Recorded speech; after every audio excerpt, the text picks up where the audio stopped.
So when you look at the history of the Toronto Blue Jays, there's been a lot of bad pitchers through the years, either cast-offs from other teams, veterans that had their last day in Toronto. But this guy, when he arrived in Toronto, there was some, he had some skill, but he probably had one of the worst seasons in modern baseball history because to say he was 1-9, it could have been 1-11 or 1-12. That's a compliment. We're going to talk about the curious case of the very talented but the very troubled Mark Lemongello. Yeah, that's a real name. Anyway, Mark Lemongello. Okay.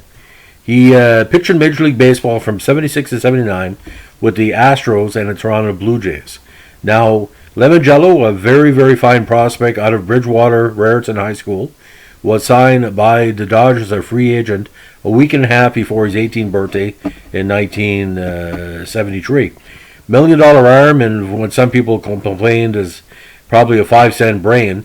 He was known throughout his career for his erratic, sometimes violent behavior, which sometimes overshadowed his on-field accomplishments, which were many.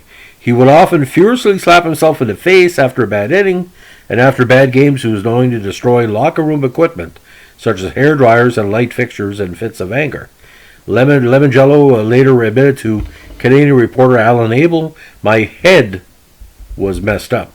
Now, Lemongello was traded along with Leon Roberts, Terry Humphrey, and Jane Pence from the Tigers to the Astros for Milt May, Dave Roberts, and Jim Crawford on December 6, 1975. Now, after spending 3 seasons with Houston, where he compiled a respectable 21-29 record, he was eventually traded to the Blue Jays, almost immediately getting the Toronto fan base upset with him and asking if Canadians spoke American.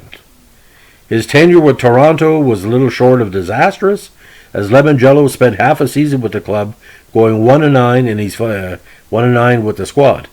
In his final start on June 3rd, he fired a baseball at congenial manager Roy Hartsfield when Hartsfield came to remove him from the game.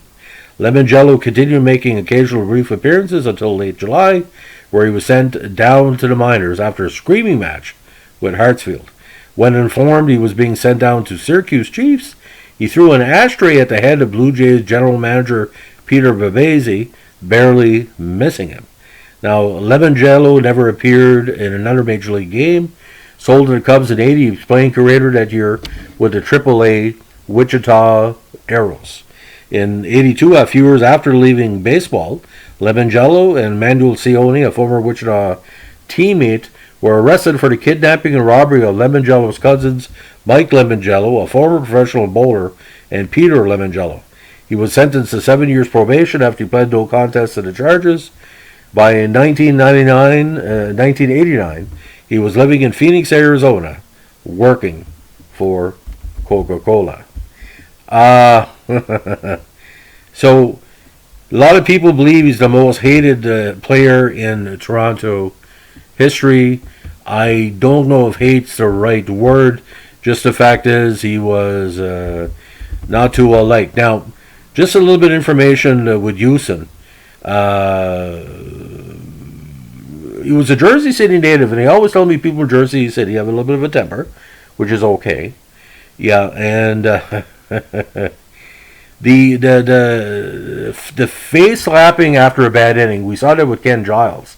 But I don't know if this guy was like on drugs or drinking or just possibly psycho. But with a name like Lemongello, it might have to do with the name.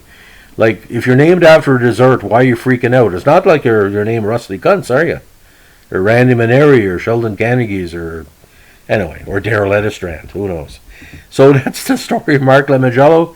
And if you know Mark Lemongello, don't give him my address. Thanks for listening. Bye.